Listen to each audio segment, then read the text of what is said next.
मैं कह रहा हूं कि आप उसको उठा दीजिएगा, जिसका पुरातात्विक और साहित्यिक दोनों सबूत हमारे पास मौजूद है। आप जाकर देख लीजिए, उस पर लिखा है अशोक के जमाने की भाषा, अशोक के जमाने की लिपि में यहाँ कोड़ागमन बुद्ध का स्तूप है। मैं उस स्तूप को विस्तृत करा रहा हूं, रिपेयर करा रहा हूं। गौतम बुद्ध से पहले भी स्तूप हुआ करते थे। यहां तक कि सिंधु घाटी सभ्यता में भी स्तूप मिला है। इंडस वैली सिविलाइजेशन ही स्तूप की खुदाई में मिली है। सिंधु घाटी सभ्यता की खुदाई में स्तूप मिला है, ये तो मत कहिए। ये कहिए कि सिंधु घाटी सभ्यता ही स्तूप की खुदाई में मिली है। आप मोहनजोदड़ो में जाइएगा तो सबसे पहले आपको वो स्तूप ही दिखाई पड़ेगा, सबसे ऊंची इमारत। हमारे देश के इतिहासकार अंधे हो गए हैं और बताते हैं कि यह जो स्तूप है वो कुषाण काल का है। अरे भाई, उस स्तूप का एक एक ईंट, एक एक स्ट्रक्चर, उसमें रखे हुए जितने पात्र हैं वो सब सिंधु घाटी सभ्यता के समय के हैं। तो तुम किस आधार को कहते हो कि कुषाण काल का है? वो खुद सिंधु घाटी सभ्यता की, और खुद सिंधु घाटी सभ्यता मैं कहता हूं कि बौद्ध सभ्यता। तो एक बुद्ध लुम्बिनी में जन्म लिए जो 28वें थे। एक बुद्ध इसी नेपाल में निगलिहावा में जन्म लिए, जहां पर सम्राट अशोक ने पिलर गड़वाया है। वो पिलर आज भी नेपाल में है, टूटा हुआ है 2 पार्ट में, लेकिन उस पर जो लिखा हुआ है उसे तो जाकर आप आज भी पढ़ सकते हैं। उसमें चोरी बेईमानी की बात नहीं है, यह तो देखने की चीज है। और एक तीसरे बुद्ध का जो सबूत मिलता है हम लोग को नेपाल से, वो ककुसंद बुद्ध का मिलता है। और ककुसंद बुद्ध कहाँ के थे? गोटिहावा। अब यह नेपाल के लिए दुर्भाग्य है कि गोटिहावा का जो पिलर है वो अब 4.5 मीटर है, लेकिन खुदाई तो हुई और वहां ककुसंद बुद्ध का स्तूप मिला। तो कम से कम हम लोगों को जो सबूत मिलता है आर्कियोलॉजिकल, उस आधार पर मैं कह रहा हूं एक बुद्ध ने पूरे एशिया को प्रकाशित कर दिया। और जिस नेपाल ने 3 बुद्ध को जन्म दिया वो कितना महान राष्ट्र रहा होगा कभी, यह सोचने की बात। जहां ककुसंद बुद्ध हुए, जहां कोड़ागमन बुद्ध हुए, जहां गौतम बुद्ध हुए, और जिसका हम लोगों के पास सबूत है, जहां पर सम्राट अशोक ने पिलर गड़वाया है। सम्राट अशोक मामूली सम्राट नहीं थे। अफगानिस्तान से लेकर के म्यांमार तक 52 लाख वर्ग किलोमीटर में जिस राजा का साम्राज्य था और जिसने बौद्ध धर्म अपनाया, तो क्या बगैर सोचे समझे अपनाया होगा? आधुनिक काल में बाबा साहब अम्बेडकर ने अपनाया, तो क्या बगैर सोचे समझे अपनाए होंगे? बौद्ध धर्म में कुछ है, तभी इतने महान महान लोगों ने इसे अपनाया है। लेकिन हम लोगों ने धर्म की जो व्याख्या की है वह गलत है। धर्म क्या है? धर्म को हम लोगों ने अंग्रेजी में रिलीजन कर दिया, धर्म नहीं।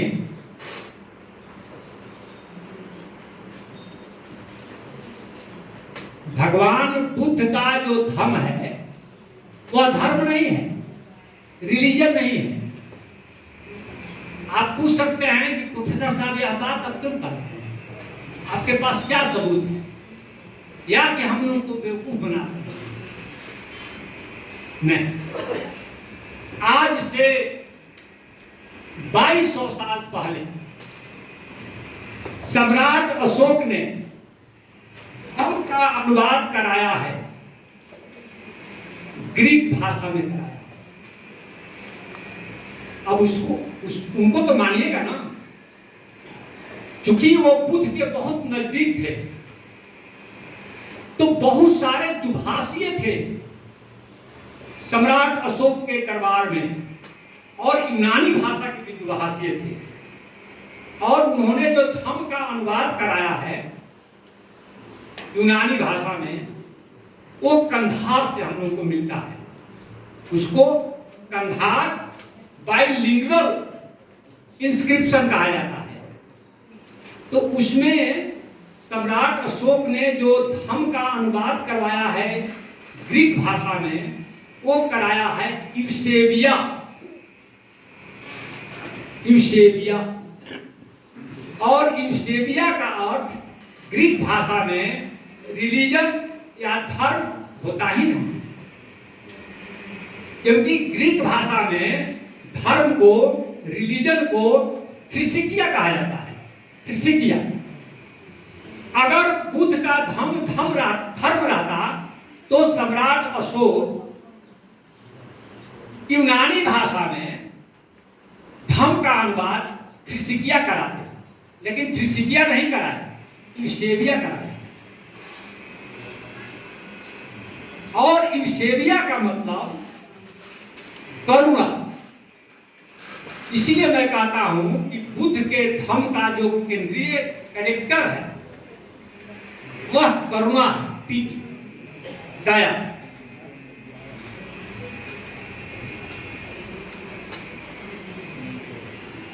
बहुत सारे लोग कहते हैं कि पीपल के नीचे बैठने से गौतम बुद्ध को ज्ञान कैसे मिल गया। अभी इस मिथक में, इस पौराणिक कथा में विश्वास करते हैं क्या प्रोफेसर साहब? हम कहेंगे हाँ, मैं करता हूं। क्यों भाई करते हैं? हमने कहा कि आप बताते हैं कि न्यूटन को सेब के पेड़ के नीचे ज्ञान मिल गया, तो आप आश्चर्य नहीं करते हैं। लेकिन जब हम कहते हैं कि बुद्ध को पीपल के पेड़ के नीचे ज्ञान मिल गया, तो आप आश्चर्य क्यों करते हैं? इधर हाल फिलहाल में 2003 ईस्वी में तिब्बत के एक बौद्ध मठ से अचानक बहुत बड़ी लाइब्रेरी मिली है। याद दिलाइएगा, लाइब्रेरी को भी थोड़ा सा बोल देंगे। वो साक्या मठ है तिब्बत में। जानते हैं साक्या मठ में इधर 2003 में कितनी किताबें मिली है उस मठ में? 84,000, 84,000। इसको वेरीफाई कर लीजिएगा, मिल जाएगा गूगल वगैरह। साक्या मठ से 2003 में एक मठ, छोटे से देश तिब्बत के एक छोटे से मठ से बौद्ध साहित्य का 84,000 किताब मिली है, और तमाम किताबें हैं। आप विचार कर सकते हैं कि तिब्बत जैसे छोटे देश के एक छोटे से लाइब्रेरी में जब 84,000 किताबें मिली है, तो नालंदा का विश्वविद्यालय जो 9 मंजिला था, जिसको जलाए जाने पर सुने कि 6 महीने तक उसकी आग की धुआं आसमान में उठती रही। आप विचार कीजिए कि इतने बड़े देश के इतने बड़े लाइब्रेरी में कितनी किताबें होंगी, कितनी होंगी। तिब्बत जैसा मामूली देश जो बिहार के बराबर भी नहीं है, उसके एक छोटे से लाइब्रेरी में जब 84,000, 84,000 किताबें हो सकती हैं, तो सोचिए कि नालंदा, विक्रमशिला, उदयपुर के विश्वविद्यालय में कितनी बड़ी किताबों की संख्या हो। ये बौद्ध लोग कितने पढ़ते थे, कितने लिखे थे, क्या आश्चर्य होता है। कितने बड़े बड़े स्कॉलर थे, विद्वान थे। और ये जो आप सोचते हैं कि लाइब्रेरी शब्द अंग्रेजी का है, तो आप भ्रम में हैं। You are in confusion.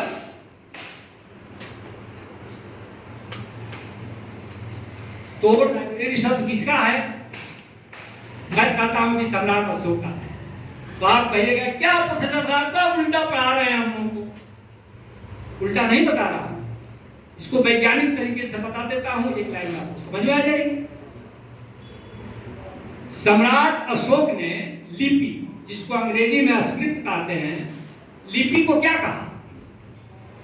लिपि, लिपि, LIBE, LIBI, लिपि माने स्क्रिप्ट।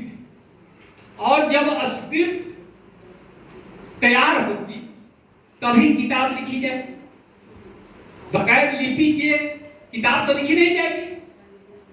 तो इसी लिपि से ग्रीक लैटिन भाषा में लीबर शब्द बना है, LIBER। ग्रीक लैटिन भाषा में लीबर का मतलब होता है बुक। और जहां बुक रखे जाते हैं, बहुत सारी किताबें रखी जाती हैं, उसको हम लोग बोलते हैं लाइब्रेरी, अंग्रेजी। तो अब आप सोचिएगा इधर से लाइब्रेरी आई कि इधर से आई? इसका वैज्ञानिक रास्ता यही है कि सबसे पहले लिपि, जो सम्राट अशोक के शिलालेख में रिटन है, लिखा हुआ है, लिपि माने लिपि। और जब लिपि होगी तो लीबर बनेगा, और जब लीबर छप जाएगी किताबें, ग्रीक लैटिन में लीबर का मतलब किताब, तब जाकर के एक जगह जब रखा जाएगा तो लाइब्रेरी बनेगी। तो विकास का रास्ता यही। आपको आश्चर्य होगा कि सम्राट अशोक के शिलालेख में पहली बार हम लोगों को पुलिस शब्द मिलता है, पुलिस। ठीक जस्ट ऐसे जिस पुलिस को हम लोग लिखते हैं, पु उकार, ल में ह्रस्व और दंत स, पुलिस, उनके इंस्क्रिप्शन में लिखा हुआ। उस समय पुलिस का मतलब कर्मचारी होता है, लेकिन पुलिस की व्यवस्था और पुलिस शब्द आप ही के हाथ में उधर गया। हम लोग बहुत सारी चीजों के भ्रम में रहते हैं और पकड़ नहीं पाते हैं। नेपाल में भी इमली का पेड़ का प्रचलन है, इमली जिसकी चटनी बनती है। तो इमली का पेड़, अब देखिए, इमली का पेड़ इंडियन है। तो अरब के लोग आए तो देखे कि क्या है, ऐसा तो पेड़ उन लोगों ने देखा नहीं था। पीपल भी इंडियन है। बहुत सारे लोगों ने भ्रम फैलाया है कि बुद्ध के बाल जो हैं घुंघराले हैं, इसको अभी छोटा हम याद दिलाइए, मैं भूल जाऊंगा। अभी रास्ते में कोई पूछा, शेखर जी पूछे कि बुद्ध के बाल घुंघराले हैं, सर बुद्ध अफ्रीकन थे क्या? हमने कहा कि कुछ इतिहासकारों ने कहा है, और सारे इतिहासकार भ्रम में हैं। कोई थाईलैंड कहता है, कोई अफ्रीका कहता है, कोई कुछ कहता है। एक लाइन में आपको मैं सूत्र बता दे रहा हूं। बुद्ध के नाम में ध है, और उनके पिता के नाम में भी ध है, सुधोधन। और उन्होंने जो मार्ग चलाया उसमें ध है, धम। उनके बताए रास्ते के नाम में भी ध है, और उनके नाम में भी ध है, उनके पिता के भी नाम में ध है। मेरा दावा है कि उत्तरी भारत का जो बेल्ट है, इसको छोड़कर दुनिया में कहीं भी ध नहीं है कि दुनिया की किसी भाषा में, पूरे यूरोप में ध नहीं है। आप लोग अंग्रेजी के जानकार होंगे तो बताइए अंग्रेजी का कोई शब्द जिसमें ध आता हो। फेरा में मत पढ़िएगा, खोजने के लिए डिक्शनरी में अंग्रेजी के 7.5 लाख शब्द हैं, लेकिन 7.5 लाख शब्द में एक भी शब्द ऐसा नहीं है जिसमें ध। थाईलैंड, शाम, पूरा अफ्रीका, पूरा अमेरिका, कहीं भी ध नहीं है। जो भी ध है तो यही नेपाल और भारत के बॉर्डर पर है। यहां तक कि दक्षिण भारत में तमिल, तेलुगु, मलयालम, कन्नड़, कोई भी भाषा ध का प्रयोग नहीं करता है, नहीं करती है। इसलिए बुद्ध यही के थे। ये भाषा विज्ञान बहुत बड़ा औजार है हमारे पास, जिसके माध्यम से हम लोग जांच लेंगे कि बुद्ध कहाँ के थे और कहाँ के रहे होंगे। इसलिए इन अफवाह फैलाने वालों से पूछिए कि अफ्रीकन थे तो अफ्रीका की किसी भाषा में धा है, अगर धा है तो बताओ, और नहीं है तो कम से कम चुप रहो। जब धा है ही नहीं तो उसके पिताजी धा का नाम रखेंगे कैसे? अशोक के जमाने में मैं कहता हूं न जाति व्यवस्था थी और अशोक के जमाने में न संस्कृत थी।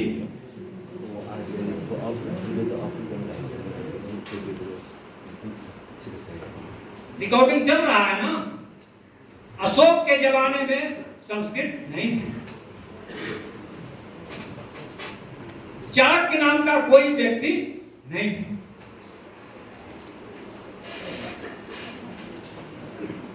अशोक के बाप दादे और खुद अशोक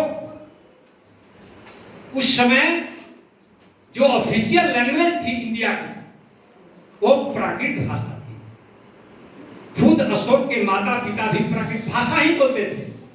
तो उनका प्रधानमंत्री चाणक्य संस्कृत कैसे बोलता था, और संस्कृत जब बोलता था तो राजा समझता कैसे था कि क्या बोल रहा है। एक चीज जानिए, इसको एग्जाम्पल से समझिए। आप हिंदी से वाकिफ हैं तो हिंदी मध्यकाल की हिंदी में बहुत सारे अरबी फारसी के शब्द आ गए हैं। जानते हैं क्यों? क्योंकि मुगल और मुसलमान भारत में आ गए थे। तो आप कबीर की कविता को पढ़िए, देखिए कबीर की कविता में अरबी फारसी के बहुत सारे शब्द हैं। इसके बाद आधुनिक काल में जब अंग्रेज आए तो अंग्रेजी के शब्द कहाँ आ गए? हिंदी में आ गए। Button, collar, food, mobile, mike, ये सब चलने लगा। कोई भी भाषा मौजूद रहेगी। अभी आपके यहाँ जो तिब्बती बर्मी परिवार की जो भाषाएं बोलने वाले लोग हैं, उन्हें नेवारी लोग हों चाहे ये क्या कहा जाता है तामाम लोग हों, तो उसका प्रभाव आपके नेपाली भाषा पर है कि नहीं? आएगी। कोई भी भाषा मौजूद रहेगी तो उसका छाप आएगी। जैसे अंग्रेजी आई तो अंग्रेजी का प्रभाव भाषा पर पड़ गया और ये ठीक है। और अरबी फारसी आई तो अरबी फारसी का प्रभाव पड़ गया हिंदी पर। अगर अशोक के जमाने में संस्कृत भाषा रहती तो उसका एकाध छिट्टा अशोक के शिलालेख पर जरूर पड़ता। लेकिन यह भी नोट कर लीजिए कि सम्राट अशोक के आज तक जितने भी शिलालेख मिले हैं, जितने भी पिलर स्तंभ मिले हैं, एक जगह एक बार भी संस्कृत के शब्द का प्रयोग नहीं। इसका मतलब भाषा विज्ञान सीधा कहेगा कि अशोक के जमाने में संस्कृत नहीं थी। अगर रहती तो उसका एकाध शब्द उसमें जरूर आ जाते। यही कारण है कि नेपाल के गांवों का नाम आपने संस्कृत में सुना है। मैं जानता हूं, मैं नेपाल का नहीं हूं, इससे का मुझे पता है कि नहीं मिलेगा। तिब्बती बर्मी परिवार का उधर देखिए, जिधर तलहटी है हिमालय की, उधर नाम है कि नहीं गांवों का इस भाषा में? है नहीं, इंडिया में नहीं। और जो नाम आपको दिखाई पड़ रहा है वो बात है। यही कारण है कि आज तक दुनिया के किसी कोने से ईसा से पहले का लिखा हुआ कोई भी संस्कृत भाषा में सिक्का, ताम्रपत्र, अभिलेख कुछ भी नहीं मिलता। कुछ भी नहीं, कहीं से नहीं मिलता। मिलता ही नहीं था। वो भाषा थी ही नहीं तो मिलेगा कहां? आप मौखिक कह रहे हैं कि हमारी भाषा लाखों साल पुरानी है। जो इंडिया में, जो ये नेपाल में जो प्राचीन भाषा के सबूत मिलते हैं वो प्राकृत भाषा। आज अगर आपको कहीं मिला हो बताइए, नेपाल या भारत से। यही कारण है कि पाली भाषा से संस्कृत में अनुवाद हुआ है। पाली लिटरेचर का संस्कृत में ट्रांसलेशन हुआ है, लेकिन संस्कृत लिटरेचर का पाली में ट्रांसलेशन नहीं हुआ। कारण कि पाली और प्राकृत भाषा पुरानी भाषा है संस्कृत से, ये कारण है। और ये मामूली चूक, गलतियां हमारे इतिहास को अंधा कर देती है। यहां नेपाली भाषा के बारे में भी तो यही बात बताई जाती है कि इसका जन्म संस्कृत भाषा से हुई है, लेकिन इसके प्रमाण के नाम पर कुछ नहीं। क्या नेपाल में ही बताइए कोई संस्कृत का कोई शिलालेख अभिलेख मिला? नहीं मिला। तो आप मौखिक क्यों कहते हैं?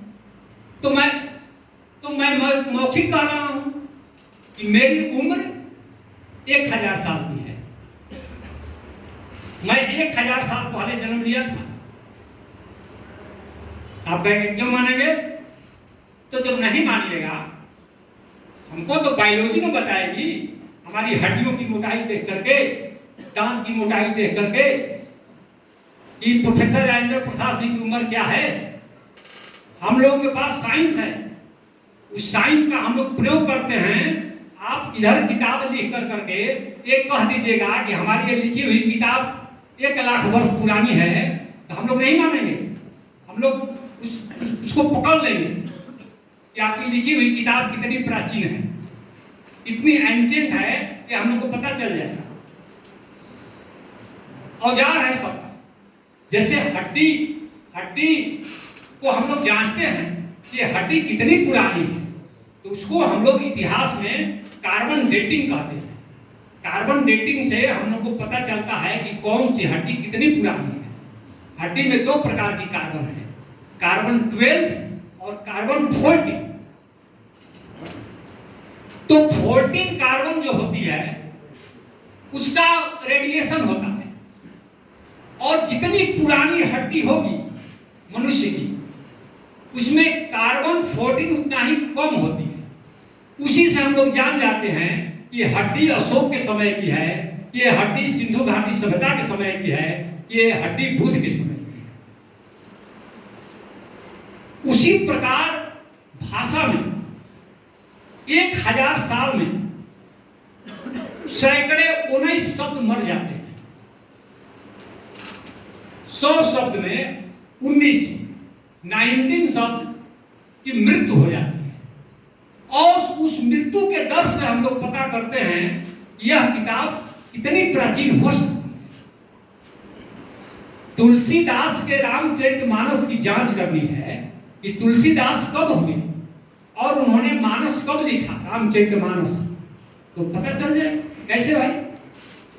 तो हम लोग देखेंगे कि रामचरितमानस में जिस अवधि भाषा का प्रयोग तुलसीदास ने किया है,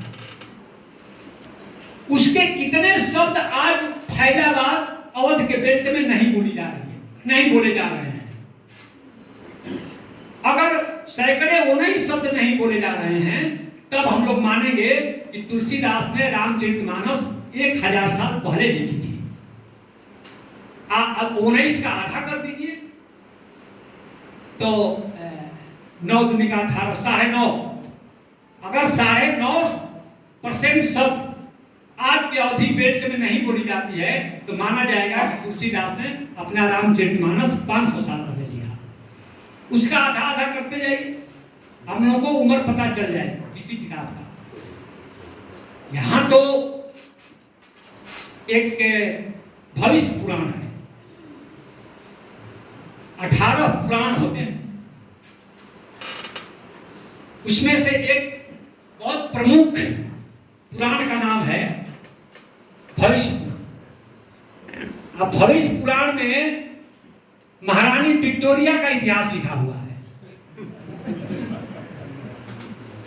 ये नहीं पता था ना आप लोगों को, तो नोट कर लीजिए, लिख लीजिए कि प्रोफेसर राजेंद्र प्रसाद सिंह ने इस तारीख को इस डेट में ये बात बताई हमको। और उसमें ये भी लिखा हुआ है कि एक दिन कलयुग आएगा और उस समय रविवार को लोग संडे बोलेंगे। यह भी भविष्य पुराण में लिखा हुआ है, संडे बोलेंगे।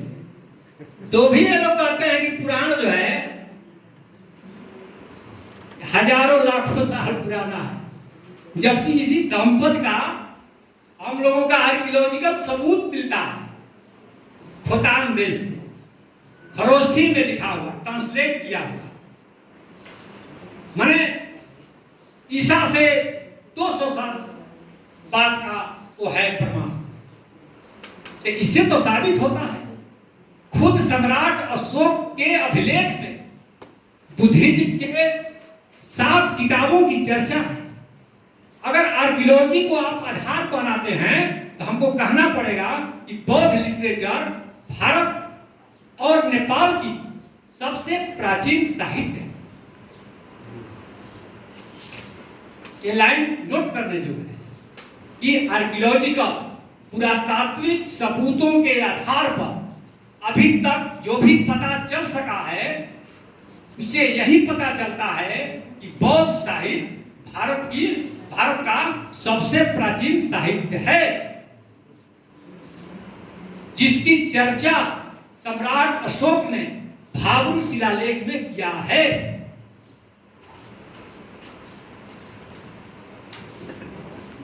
लेकिन हमारे यहां बताया जाता है कि वेद सबसे प्राचीन है, तो वेद को वेद ही जानते हैं जहां प्राचीन है। हमारा पूरा ग्रीक साहित्य, पूरा लैटिन साहित्य, पूरा चाइनीज साहित्य, पूरा तिब्बती साहित्य कोई नहीं जानता है, कहीं कुछ दिखाई नहीं। वेद नाम की भी कोई किताब थी, पूरा ग्रीक लैटिन साहित्य, पर्शियन साहित्य छान मारिए, सोवियत साहित्य सब छान मारिए, जाइए हो गया।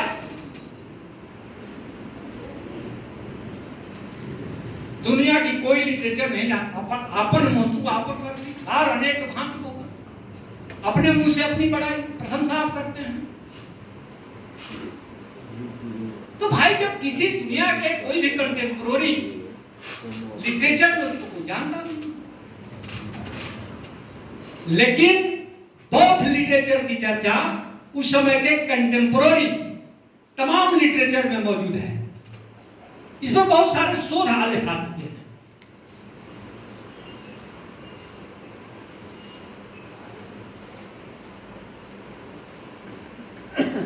तो मैं तो ये कहता हूं जब कि इंडस वैली सिविलाइजेशन थी